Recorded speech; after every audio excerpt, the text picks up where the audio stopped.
Hello' everyone, এই ব্লগটো মৰ্ণিঙৰ পৰাই কৰিছিলোঁ যেতিয়া সেহে দুটা ব্ৰাছ কৰি আছিলে। এতিয়া মই আকৌ ৰুটি বনাবলৈ আহিলোঁ। ৰুটি বনোৱা দেখি কিন্তু ৰ'ব নোৱাৰি দেই, একেবাৰে মানে বেলি দিবই সি আৰু যেনেকৈ নহওক মানে। আৰু সৰুতে ল'ৰা ছোৱালীবিলাকৰ বেছিয়ে হেঁপাহ থাকে, কিন্তু ডাঙৰ হ'লেহে চিন আৰু কিমাননো মাকহঁতক সহায় কৰি দিয়ে। বাকী এতিয়া সেয়া ৰুটি বেলি আছে দেখিছেনে। মই কৈ আছোঁ দেহান তুমি নোৱাৰিবা, সি কৈছে মই পাৰিম মা, মই তোমাক অকণমান হেল্প কৰি দিম দিয়া। সেনেকৈ কৈ এয়া ৰুটি বেলিছে দেখিছেনে। তাৰ ভাগৰ ৰুটিটো বোলে সি নিজেই বনাই খাব। আৰু এই ব্লগটো দুদিনমান মানে হ'ল আৰু মই মানে ব্লগটো কৰি থৈহে দিছিলোঁ, দিয়াই নহ'ল। আজি চাওঁতে ঘপককৈ দেখিলোঁ আৰু বোলো দিয়ে দিওঁ। আৰু ফাইনেলি সি ৰুটি বেলি দিলে, চাওকচোন তাৰ ভাগৰ ৰুটিটো সেইটো সি বোলে সেইটো ৰুটিয়ে খাব। আৰু বনাই নিদিলেতো লাগিব আকৌ লেঠা, সেইকাৰণে তাক তেনেকৈ বনাই দিছোঁ। আকৌ বায়ে ক'লে মাইনা মই তোক আহিছোঁ যেতিয়া স্পেচিয়েল কিবা এটা বনাই খুৱাম।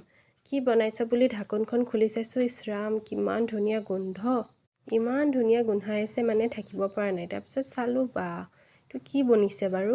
তাৰপিছত তাই কৈছে বোলে এইটো য়াকনি পোলাও। একদম ৰেচিপিটো মই দিব নোৱাৰিলোঁ, তাই মানে ছাৰপ্ৰাইজ কিবা এটা বনাই আছে মোলৈ।